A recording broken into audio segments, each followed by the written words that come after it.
Hey everybody, happy Friday to you. Welcome to another episode of This Week in Cleantech. It's the weekly roundup we put together of the biggest stories you need to know about in climate and clean energy in 15 minutes or so. Today is Friday, May 16th, 2025. Our guest, Nico, don't call me Nicholas Rivero from the Washington Post, is joining us shortly. He's on the horn, probably laughing. I'm Factor This content director, Paul Gerke, if you don't know. Joined again by my foil in what appears to be the Great Wolf Lodge, Mike Casey of Tigercomm. Mike, what's going on behind you there? I am Airbnb-ing at a cattle ranch outside Worcester, Ohio, where we are for my daughter's graduation. This place is really cool. It's seriously cool. I heard you had a great steak last night when we were chatting before the show. You want to brag about that to the people? No, but I will say that I'm here in Ohio, my home state. They have now banned teaching the science of climate disruption. They banned teaching it from schools because it's, quote, indoctrination, into reality and things like that. But what's really upsetting is right before the show, you don't know this yet, but Brian Mendes has demanded his own $50 million jet. Christy, no, not enough. He wants his own $50 million jet. Wonder where you can find him one. I hear they're giving them away. Well, all right. So Clarion's going to have to come up with the cash, friend. I want to give not one, not two, not three, but four listener shout-outs. Dude, Stephen Crozier, Reenergies, he really enjoys the podcast. Tony Emerson from Media Insights. Candace Miller, ABT Global, said, quote, I'm a big fan of the weekly podcast. I learn and laugh every week. The learning, Candace, is your fault. I can easily imagine upping these twice a week given the pace of technological innovation, climate change, and this administration's stupid policies. Thanks for all your impressive work. I know that praise is directed at me, not you, Paul. And then finally, our youngest listener shout-out, Anna Mapes. She is starting her first Cleantech position as an intern at EDP's development team this summer, and she is already watching our show, Paul Gerke. Welcome to the biz, Miss Mapes. We hope to have you on sometime talking about something important, some of the work you're doing. If you guys want to get a listener shout out on the show, obviously get him to Mike because he's keeping good track of all these. You could also let me know if you listen to the show. Give me some feedback. I can share it too. And if you have stories you want us to talk about, submit them, paul.gerke@clarionevents.com. Let's get into it. Story number one. Mike, what's topping us off this week? Yeah, we need some listener shout-outs for Paul. He's feeling lonely. Yeah, I don't have any friends. I got to make them up. It's going to be ChatGPT being like, you're great on the show, Paul, and also your breath doesn't smell as bad as you probably think it does after 2 cups of coffee. Anyway. All right. Story number one is by both Valerie Volkovici and Nicola Groom of Reuters. They are both This Week in Cleantech guests. Yeah. Reuters wrote, U.S. House targets big climate, clean energy rollbacks in budget proposal. I took a deep breath. I don't know if the listeners could hear me because this is the story this week, right, Mike? Like this is the big deal. Big one. And it's got a lot of tendrils. It's not something we could handle in just a few minutes. But the Cliff's Notes, in case you haven't heard about the House bill developments. Now, again, let me just frame this by saying this isn't set in stone yet. They want to get this done by Memorial Day. There's negotiations in the House, then negotiations in the Senate. But I preface all this by saying that the contents of this budget bill are what the guy in charge wants, right? So, we will probably lose some of this stuff, hopefully, fingers crossed. But unfortunately, the gist of this is probably going to make it into the final budget bill. All right, so here's the short breakdown. Phasing out the tech-neutral tax credits, ITC 48E and PTC 45Y. Those are a huge deal in our business.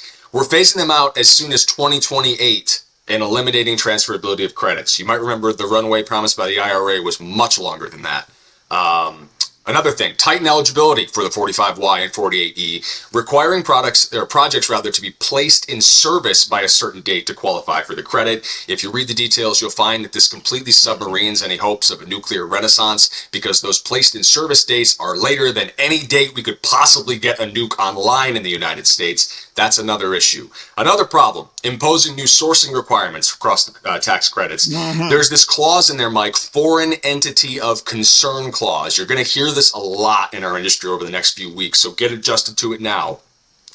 The powers that be are very worried that this foreign entity of concern clause is going to prevent them from capitalizing on the tax adders they've already been able to access because the language is such that it might be the case that if you use Chinese IP, if you used a Chinese screw, if you contracted somebody from China in the development process, all of that would negate your tax credit eligibility if it had anything to do with the foreign entity of concern being China in this instance. And I know I'm rambling, but the last thing, ending the 45X credit for all solar and storage components after December 31, 2031. So even with that phase out, and even with the cutoff ramp after 2031, we've decided we don't need any more government tax credits for solar and storage. Mike, there's a lot to get to, and I'd love to hear what you thought about my major takeaways from this piece and what you thought about it as well. Yeah, the old saying is be wary of frackers bearing gifts. Paul, I've spoken with 3 people who lobby for this industry, and all of them say the requirements that any component or subcomponent from China zaps your eligibility is the big, it's the big death roll here.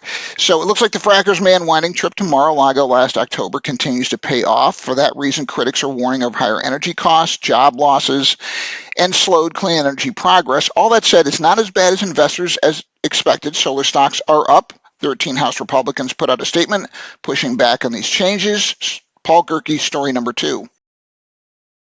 Number 2, Justine Kamla of The Verge, how Donald Trump blew the offshore wind industry off course. Enlighten us, Mike Casey. I'm going to enlighten you by saying Verge has a very clever headline writer. I just want to say that. That's a killer headline. Biden administration opened coastlines to offshore wind. Tax incentives created momentum and early-stage commercial-scale projects launch. We were on our way to creating an entirely new heavy industry here in the U.S., and now Trump has halted federal leasing and permitting for onshore and offshore wind projects, but 17 states and D.C. challenged that order. $30 billion with a B in projects are under construction and are at risk now, and BNAF had forecasts offshore wind capacity would be cut by 56% by 2035. Projects that are far along are also not safe. In mid-April, Trump halted construction of Empire Wind, a project that had already hired 1,500 people and had all the approvals in place. Paul? Well, that's the scary part to me, right? Is the projects that are already steel in the ground and permissions given and everything is moving. I don't think anyone I talked to leading up to the election thought that was a realistic outcome. That I thought that the general consensus was that if you were still getting started or seeking approvals or looking for a future offshore wind lease area, good luck, buddy. You're probably up a creek. But for them to come after Empire Wind, especially the way that they did, that's being challenged in court as well. Listen, offshore wind is something that's going to be an important part of this equation if we're ever realistically going to get to net zero. And just from a generation standpoint and the amount of electricity we need, Mike, offshore is there for us. And we've got some projects that are well along that are close to sending gigawatts back to the grid within a couple of years. Could supply about 25%, I think, offshore wind. There's been some pushback, though, obviously, from the Trump administration, also from the fossil fuel industries, from fishing industries as well, feeling like their nut is getting disrupted. Some NIMBY concerns, those who don't like to look at windmills, the president among them. There's also that tariff where the big T, Mike, floating around. Increased tariffs on steel and aluminum make these huge projects that involve a lot of steel and aluminum way more expensive. And we're talking about an industry that already has an issue with a cost sunk fallacy. That's probably not going to help very much. Mike. Our third story is by Spencer Kimball at CNBC, how this coal company could break U.S. dependence on China for rare earths. Paul, this is definitely catching people's attention as they listen to this show. So the company is called Ramaco Resources. They're a small Kentucky-based coal company. They could reduce U.S. dependence on China for rare earths after discovering back in 2023 that its Brook mine in Wyoming sits atop an estimated 1.7 million tons of rare earth oxides. China right now supplies about 70% of what the U.S. imports in the rare earths category. The Brook mine would be the first new rare earth facility in the U.S. in more than 7 decades, could produce about 1,400 metric tons annually by some estimations. The company claims to self-finance the project using coal sales to lower mining costs and then also pursuing some federal support. Construction is set to begin this summer on the project. They want it to be operational next year and a full-scale facility launched in 2028. Mike, your thoughts? So even though coal is the dirtiest fuel that we use, I got to give this company some credit. If Ramaco can really help the U.S. get rare earth elements without relying on China. That is a very good thing. It's not a perfect solution, but the fact that a coal company could play an important role in the clean energy transition shows that when we were getting this up to scale, there is a lot of room for traditional players to play a meaningful and profitable role here. So I'm really excited about this development. Paul, our fourth story. Story number 4, Ivan Livingston and Malcolm Moore from the Financial Times, entitled Energy Prices Push Chemical Groups to Explore Exit from Europe. What's going on, Mike? Otherwise known as the thank you note to Vlad Putin. Europe's chemical companies are thinking about leaving the region or selling parts of their businesses because energy prices are 4 to 5x higher than in places like the US, Asia, and Middle East. Big companies like Sabic, Dow, LyondellBasell are reviewing or planning to sell the European factories, which are older and more expensive to run. The high cost of gas, especially since Russia's invasion of Ukraine, has made it harder for these companies to compete. The chemical sector represents 5 to 7% of Europe's manufacturing revenues and employs more than 1.2 million people. It's also upstream of a lot of products affecting the competitiveness of other industries like plastics, fertilizer, and pharmaceuticals. I'm going to close this set of thoughts with this, Paul. Among the craziest and most tragic things about Putin's invasion of Ukraine, do you know that 2 out of every 5 Russians does not have indoor plumbing and uses an outhouse? I did not know that. I mean, that's like, it's just like, dude, what are you doing? I Like, had seen some horrific videos going around of like what going out in Russia looks like right now, and it's like all women. Which yeah, I'm not saying that that's a terrible thing, but if, for a young anyone looking to start a family or a life or whatever, like the amount of men that have died as a result of that decision is staggering. it's crazy. It's just Anyway, I was horrific. going to make a joke about chemical plants, but now I'm not going to do that because we did this. You did the down note, so you can't bring it back up. I just want to mention though, us Americans, we get stuck in our own stuff a lot of times, and we don't pay attention to what's going on in somebody else's yard. But if you haven't been watching, this has been going on in Europe for the last couple of years. A few chemical plants have closed Yeah. or are set to close, and industry leaders are warning that if there isn't action from European governments, there's going to be more to come, and they're going to start looking elsewhere for cheaper energy, wherever that is. All right, time to get to our guest, Mike. You bet. Our last story is written by Nico Rivero from the Washington Post. We have covered his stories before. He's happy I pronounce his first name well and effectively and try to teach you knuckleheads how to do that. Mm-hmm. And he's also, like our third postie we've gotten back this year, he writes, why these startups think zeppelins could be the future of air travel. I think this has got to be our coolest story of the year yet. Maybe the recency effect is playing, but Nico, welcome to the show.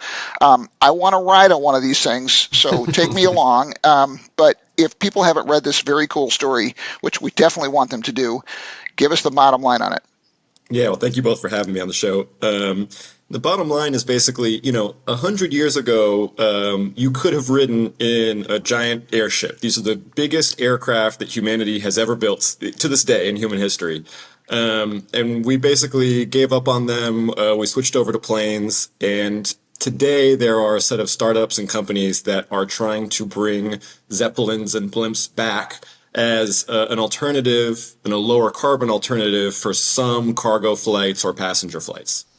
When we're talking lower carbon alternative, how much are we talking about saving here, Nico? So a jet, just to give you a sense of comparison, a jet to keep itself up in the air is burning thousands of gallons of kerosene per hour in order to just keep itself moving forward and up in the sky. These airships, they're lighter than air. They float. So all they're burning is like maybe a couple dozen gallons of fuel per hour. The modern designs all have batteries as well. So they're partially electric powered. They're kind of hybrid craft. And so, they would bring down fuel costs and also carbon emissions from fuel consumption quite a bit. Well, Nico, my biggest concern of this is it's whoever founded Spirit Airlines is going to take this over and make it a horribly cramped experience for longer trips. Please tell me that's not the case. I think that's actually probably not the case, because the thing with these Yes. airships is the constraint on them is the amount of weight that they can carry. They can carry a certain number of tons based on how big their giant, balloon is. But the size of them is pretty much unlimited, which is actually a selling point. So like these companies will say, we can transport, for instance, a giant wind turbine blade, the kind of thing that's really tough to load onto a commercial airplane. But they have basically unlimited space to work with so long as the thing fits within its weight requirements. So how long are we talking about getting some of these to market? Because it sounds cool in theory, but unless there's some downward pressure on Delta and United's prices, I fear we're gonna get stuck in that monopoly long term. Yeah, well, and a note of caution here. What I've heard from people who study the history of these things is that, every couple decades or so, you get a company saying, "Oh, this is the time we're going to bring back the airship." Reinvent So, it. Yeah. we will see if this time really is it. That being said, like the most aggressive estimates from companies is like early 2030s. But I will say the furthest along is a company called LTA Research. They're backed by Sergey Brin, the Google co-founder. And because they have, billionaire bucks behind them, they have the luxury of moving slowly. So right now they are testing a prototype of their airship. Even though it's just a prototype, it is the largest aircraft on Earth currently every time they bring it out of the hangar. But I was trying to press them on, well, when are you going to get this thing commercialized? When it's going to be up in the sky? And they are very insistent that they're trying to take it slow, do it right, and just kind of do it safely. So it seems like it's going to be years before you see any of these actually in action. Paul Gerke, we're just about out of time. We need to go to our Cleantecher of the week. Let's do it. Our Cleantecher of the week. One of our previous This Week in Cleantech guests, we're double dipping on the show. Michael Thomas, founder at Cleanview and Distilled. He analyzed Cleanview's data. Did I say Clearview? I meant Cleanview. Cleanview data showing that 78% of post-IRA clean energy products and $100 billion in investment benefit Republican districts, warning that repealing the IPA or IRA would hurt those communities most. You know where my brain's at. I need to repeal some IPAs. It's funny, I rushed through that, but I shouldn't have, because, Michael, I actually read that Cleanview report about the IRA benefiting Republican districts. I had been telling my team it's about 70%. His data says 78%. So thank you, Michael, for making me feel even smarter than I obviously already am. And thank you for compiling what was a very useful piece right now. And people need to read that. Don't look away. We need to look at what's actually happening in this budget bill. Don't just fast forward to Memorial Day. There's still a lot of fighting to be done, Mike. Yes. We want to thank our wonderful producer, Brian Mendez, who, despite his exorbitant demands he tends to make on us, we do appreciate his service and snare drum rolls, plus Claire Quirin and Alex Peterson for gathering these stories. Mendez, it's the taxes on that jet that are going to kill you, brother. It's and the maintenance. It's like $25,000 an hour just to keep it in the air. Just think about that before you make such demands. Yeah, get a Zeppelin instead. Mendez. Zeppelin, right? I got a guy. Nico might know a guy. Nico Rivero, thank you for joining us on This Week in Cleantech. We hope to have you back. If you guys like the show, subscribe, leave feedback, share some story suggestions. Read all the articles we discussed right here if you're watching this on Factor This. We've linked the articles next to the episode description. Take care, all. Be good to each other. Take care.